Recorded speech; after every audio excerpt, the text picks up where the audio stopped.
Hello, welcome to another further maths tutorial video. Today we're looking at a new topic called series formula, but to be honest it could be called a number of other things.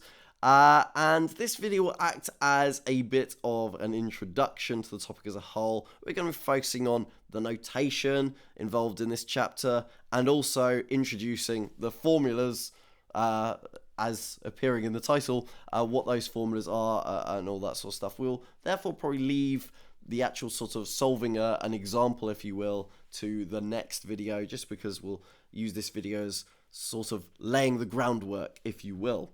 The first thing we need to know before we continue, though, is the key word series. What does that mean? Series means if you have a sequence and you basically add or sum all the terms in that sequence together, or sum all the terms up to a certain point in that sequence. So that's what the word series means. I'll use them interchangeably, so sometimes I'll say the word series, and sometimes I will go as far as saying the sum of a sequence. I mean the same thing. You might hear other people sometimes mix their words up and say things like sum of series, which is a bit dodgy, because you shouldn't be saying the word sum, because when you say series, you already are implying that the summation has gone on, the adding has already happened. So, yeah, do be aware of that.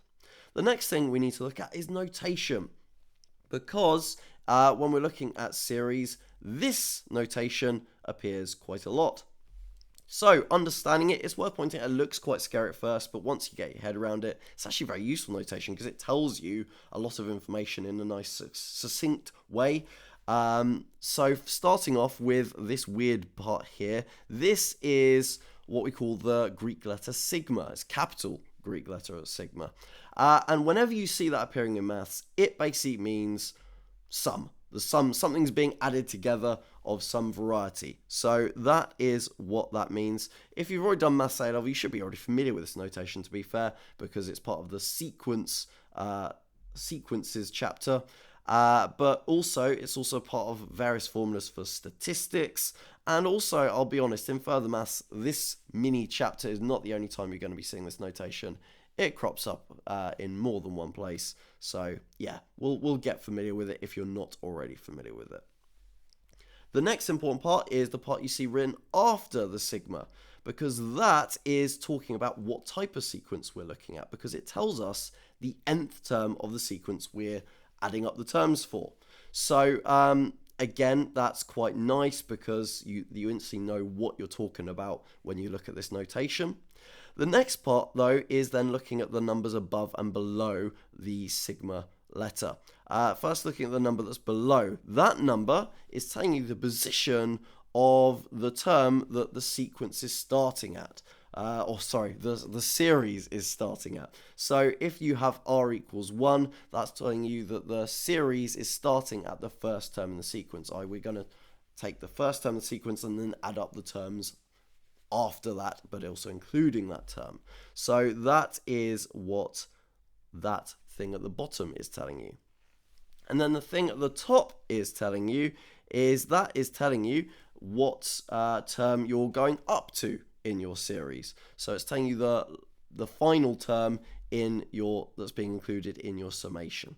So therefore, for our example, we have a 5, so that's telling you we're going up to and including the 5th term in the sequence, adding up all those terms as we go. Okay, and then we can interpret this in this more specific example that we had on the previous page. So putting it all together, the Greek letter, as I already said, means sum.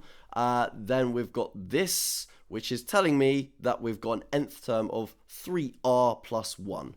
Okay, so if we are dealing with that, therefore, we're starting at the first term in the sequence with that nth term. So the first term would be, well, plug in r equals 1 into that nth term, which would be 3 times by 1 plus 1.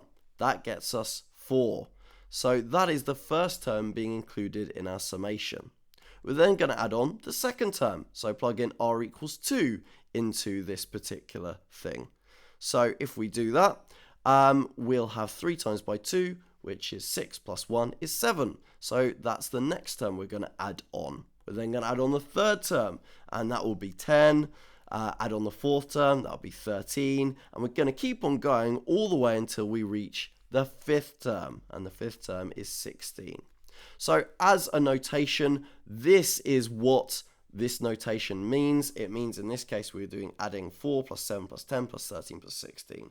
Now admittedly, this is such a short series. You could in theory add it up manually, but for the purpose of this topic you're not really ever going to be doing that. You're never going to be adding these things manually. That's the whole point of this topic, finding quicker ways of adding longer series together using some formulas basically.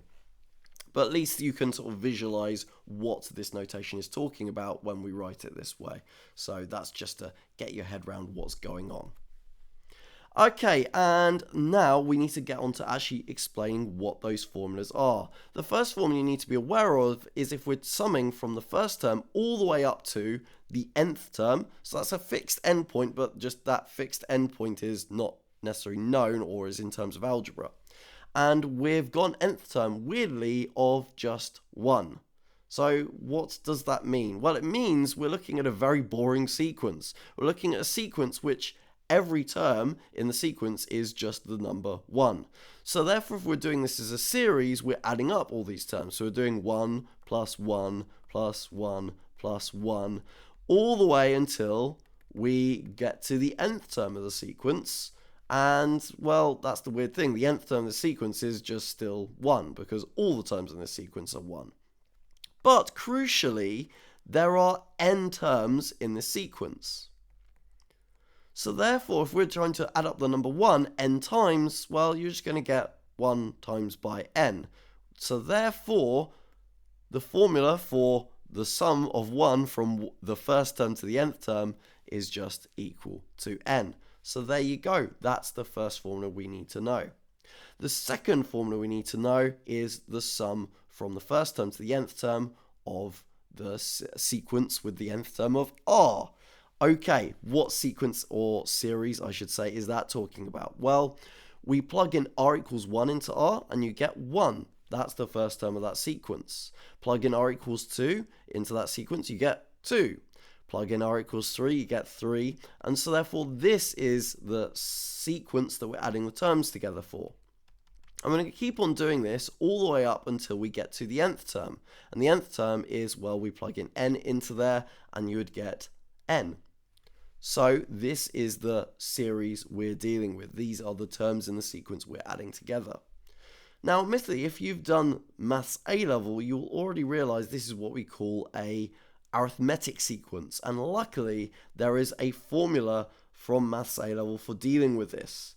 From Maths A level, it tells us that the sum of a sequence that looks like this is this, where n is the number of terms in the sequence, a is the first term in the sequence, and l is the last term in the sequence.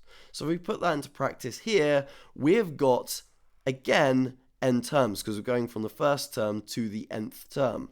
So that's a total of n terms. So we are going to have n over 2, because weirdly n is the number of terms for our sequence algebraically. The first term of our sequence is 1. So we've got a 1. And then the last term of our sequence is n.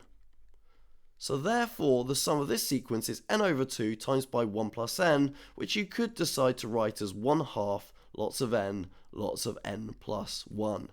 So there you go. That's the sum of r from the first term to the nth term. And then after this, there's another 2 formulas we need to be aware of. The sum of r squared and the sum of r cubed. And those have the following formulas here. Now these 2 formulas, you don't really need to understand where they come from to the same degree as the other 2 things, partly because these are in the formula booklet. So you kind of just need to understand how to be able to use them and then just be able to use them as part of questions rather than fully understanding where they come from.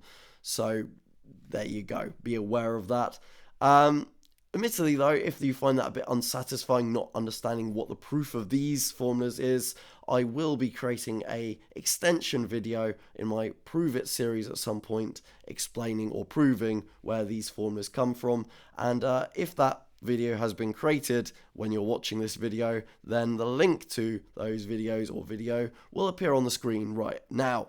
So do check that out if you're interested. But anyway, as I said, for the purpose of Maths A-Level, you don't need to understand where they come from. You just need to be able to use them. So, in summary, there are 4 formulas you need for this chapter, and they're all on the screen in front of you right now. However, do be aware the top 2 are not in the formula booklet, and so therefore you need to remember these 2 formulas off by heart. That's partly why I explained where they come from, because some students find that useful for helping them remember them.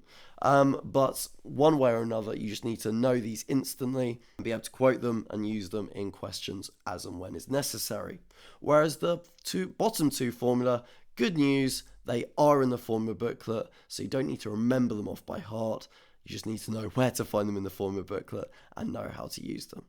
Okay, that will do for today's video. In the next video, we'll look at actually using those formulas in a question and seeing why they're actually useful to know. And so I look forward to seeing you in that video. Goodbye.